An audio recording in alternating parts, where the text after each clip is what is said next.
안녕하세요. 역사를 가장 재미있고 쉽게 가르쳐주는 역사길잡이 손흥민 쌤입니다. 만나서 반갑습니다. 자, 오늘은 지난번 동학농민운동에 이어서 1894년 갑오개혁부터 1896년 아간파천까지 어떻게 역사적 사건들이 이렇게 전개되었는지 한번 살펴볼까 합니다. 자, 오늘의 키포인트는 뭐냐면 갑오 1차 개혁과 갑오 2차 개혁, 그리고 을미 3차 개혁의 내용이 어떤 건지, 그리고 갑오개혁부터 아간파천까지 중요 사건들이 어떠한 역사적 흐름을 가지고 전개되었는지, 그런 역사적 인과관계를 잘 살펴보면 되겠습니다. 여러분 준비됐나요? 그러면 출발하겠습니다. 그러면 1894년 갑오개혁을 시작하기 전에 그 전의 사항을 한번 살펴보도록 하겠습니다.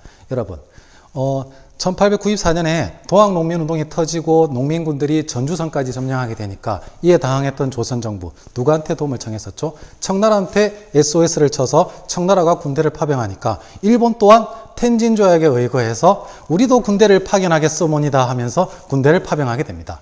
이에 놀랬던 조선정부와 농민군은 전주에서 화약을 맺습니다. 그것이 바로 전주화약. 그러면서 농민들의 자치적 행정기구였던 집강소를 설치하고 조선정부도 교정청을 설치해서 우리도 개혁하는 모습을 보이도록 할게. 그렇게 하면서 전주화약이 맺어져서 이제 청나라 군대와 일본 군대가 철수하기를 이제 부탁을 합니다. 그래서 청나라 군대랑 일본 군대 이제 철수했으면 좋겠습니다. 이렇게 하니까 일본, 우리가 어떻게 얻은 기회인데 이때를 놓치지 않겠죠. 그러면서 일본군이 경복궁을 점령하고 그러면서 우리를 어떤 개혁을 실시하게끔 푸시. 그러면서 이 갑오 1차 개혁이 시작되게 됩니다. 그 중심 인물이 바로 누구였느냐? 바로 김홍집이었습니다. 2차 수신사로 왔었던 김홍집 있죠? 바로 그 사람입니다. 그래서 1차 김홍집 내각이 꾸려지는데요. 대체로 이제 친일적인 인사들로 구성이 되었겠죠. 그러면서 이 개혁의 중심 기구를 설치하게 되는데 그것이 바로 궁국기무처입니다. 궁국기무처를 설치해서 여러 가지 법안들을 처리합니다. 자, 그러면 이 갑오 1차 개혁의 내용을 잘 살펴봐야 되는데요. 그 중에서도 이 연호를 사용하게 되는데 무슨 연호를 썼느냐? 바로 개국연호를 씁니다. 여러분, 조선이라는 나라가 나라를 연 게 언제죠? 1392년입니다. 1894년은 개국한 지 몇 년? 503년. 그래서 개국 503년이 되는 겁니다. 연호. 503년. 그리고 왕실과 정부의 업무를 좀 분리시키자. 그래서 왕과 왕비가 정치 업무에 이렇게 간섭하고 개입하는 것을 막기 위한 조치를 하게 되는데요. 그래서 이 왕실과 정부 사무를 분리하기 위해서 설치했었던 부서, 그것이 바로 국내부입니다. 국내부를 설치. 그리고 여러분, 2호 예병 현공 할 때 그 6조 있죠? 그 6조를 이제 어떻게 바꾸었느냐? 8개의 아문으로 바꿉니다. 그 대표적인 게 탁지아문. 탁지아문은 요즘으로 치면 어떤 부서에 해당될까요? 바로 기획재정부. 돈 만지는 부서 있죠. 바로 국가재정을 담당하는 부서입니다. 이 탁지아문을 중심으로 해가지고 재정을 어떻게 한다? 하나로 일원화합니다. 일원화.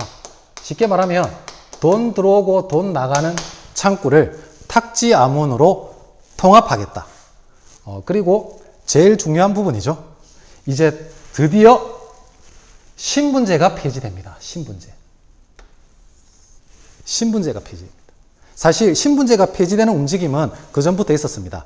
정조 때 1801년에 공노비가 해방되고요. 1886년에 노비를 세습하는 것을 금지시킵니다. 그리고 1894년 갑오 1차 개혁 때 드디어 신분제가 폐지되게 됩니다. 그리고 고려 광종 때 실시했었던 이 과거제가 드디어 폐지됩니다. 과거제가 폐지. 그리고 화폐의 기본 단위가 바로 뭐다? 은이다. 그래서 은본위제 화폐 제도를 실시합니다. 은이 화폐의 기본이 되는 것. 금이 아닙니다. 세금을 어떻게 낸다? 조세를 그전에는 쌀과 옷감 이런 현물로 냈었죠. 이제 조세를 어떻게 내겠다? 화폐로 내게 되는 급납화. 조세를 급납화합니다. 동학 농민들이 원했었던 패전개혁안 기억나나요?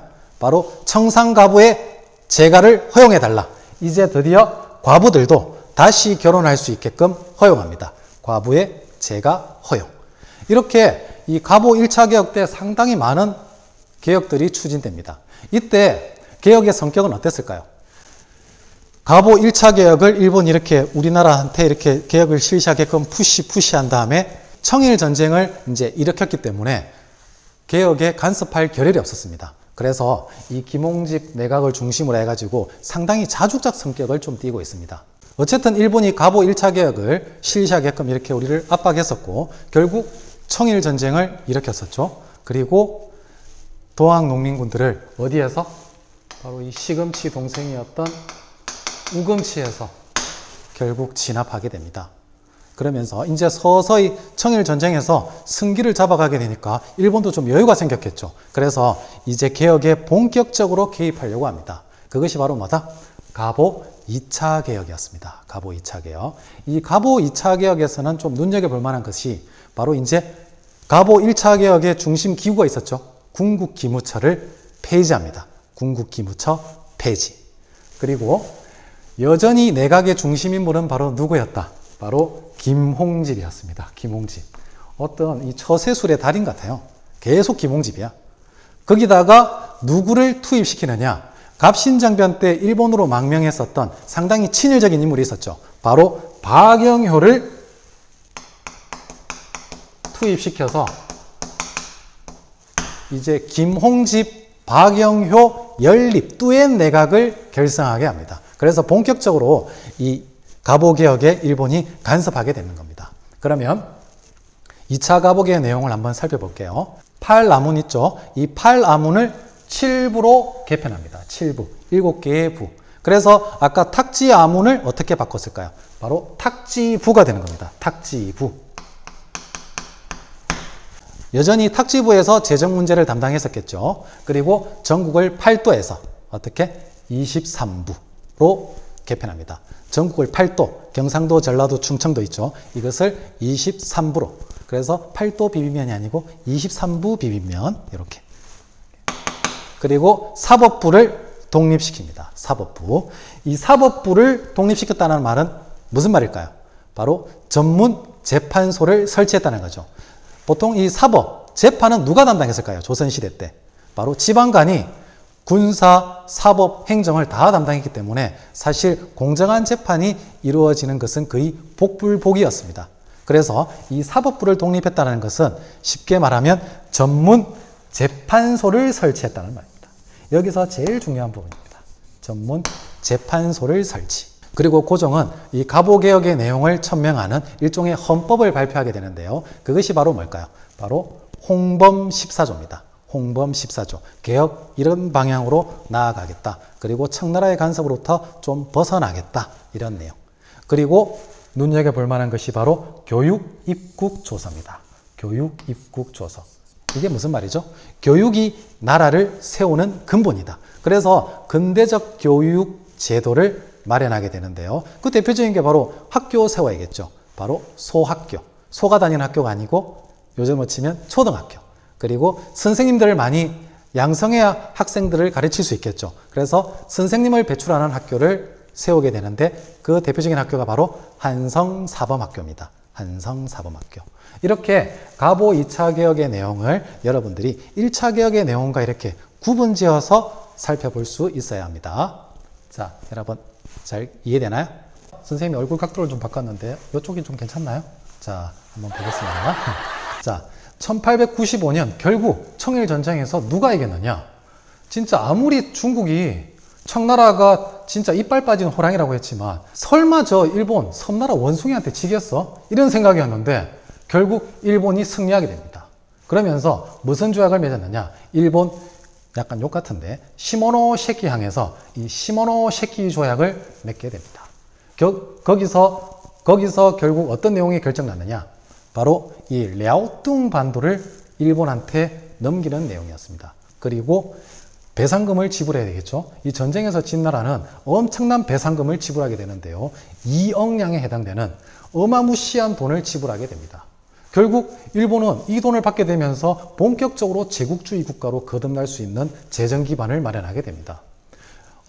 일본이 이렇게 랴오퉁 반도, 쉽게 말하면 요동 반도를 얻게 되니까 누가 제일 불편했을까요? 얼지 않는 항구를 계속해서 찾고자 했었던 이 러시아, 결국 누구를 끌어들여서 혼자 간섭해도 되게 무서울 텐데 프랑스 애들이랑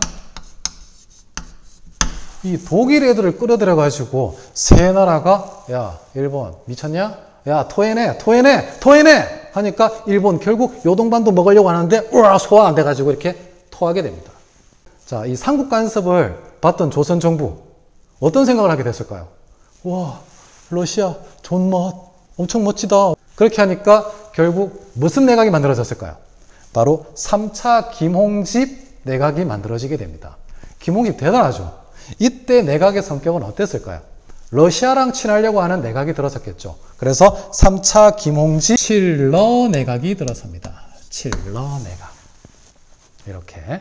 결국 일본, 조선을 먹기 위해서 청나라랑 전쟁했는데 이 다 된 조선에 러시아 뿌리는 격이 되니까 이 일본, 이 완전히 당황스럽고 완전히 열받는 상황이 되겠죠. 결국 이 칠러 내각을 이끌고 있는 핵심 인물이 있다고 일본이 판단한 겁니다. 그래서 그 인물을 제거하는 작전을 펼치게 되는데요. 바로 누구였을까요? 바로 고종의 부인이었던 명성황후. 이 명성황후를 죽여야겠다. 작전명 여우사냥, 헌팅 팍스. 그래서 이 1895년 을미년에 정말 기가 막힌 사건을 일으키게 되는데요. 경복궁 오코루로 일본 낭인들을 투입시켜서 결국 명성황후를 무참하게 살해하는 을미사변을 일으키게 됩니다. 을미사변. 자, 선생님 이번에는 이쪽 얼굴이 좀 나오네요. 자, 을미사변을 겪고 나서 이제 힘의 추는 누구한테로 기울어졌을까요? 맞습니다. 바로 이제 친일적인 내각이 들어서게 되는데요. 그것이 바로 4차 김홍집 친일 내각입니다. 김홍집은 여기서도 내각의 중심 인물이 되는데요. 상당히 친일적인 성격을 가지게 됩니다. 그러면서 이제 을미 3차 개혁을 실시하게 됩니다. 을미 개혁이라고 하기도 하고 을미 3차 개혁이라고도 합니다. 자, 을미 3차 개혁의 핵심 내용 바로 뭐다? 단발령을 실시합니다. 우리 조상님들의 상투를 싹둑 잘라버립니다, 여러분. 그리고 태양력, 쉽게 말하면 양력을 사용하게 되는데요. 그리고 연호를 건양, 세울 건, 태양양, 양력을 세운다 이런 뜻입니다. 연호를 건양으로 했다. 이때 당시 천연두로 많은 사람이 죽었습니다. 그래서 지석영이라는 사람이 천연두 예방법으로 이 종두법을 소개했다. 이렇게 을미 3차 개혁의 내용 여러분 반드시 기억할 수 있어야 됩니다. 결국 을미사변을 겪고 나서 고종 어디로 피신했을까요? 자기도 죽을 수 있다고 생각했겠죠. 그래서 아관, 러시아 공사관으로 파천, 임금이 처소로 옮기는 것을 파천이라고 합니다. 그러면서 다시 힘의 추는 누구한테로 갔을까요? 맞습니다. 이제 러시아의 내정 간섭이 심해지겠죠. 그래서 이 김홍집이가 러시아 공사관으로 가 있었던 고종을 데리러 오기 위해서 길을 나섰다가 이 군중들한테 이 완전히 친일파 이렇게 해가지고 맞아 죽습니다. 오늘은 가보 1차 개혁, 2차 개혁, 을미 3차 개혁 이렇게 살펴보았는데요. 역사적 사건의 흐름도 여러분들 잘 따라올 수 있겠죠? 자, 그러면 다음 시간에는 독립협회와 대한제국 이런 내용들을 한번 살펴보도록 하겠습니다. 여러분 수고 많았습니다.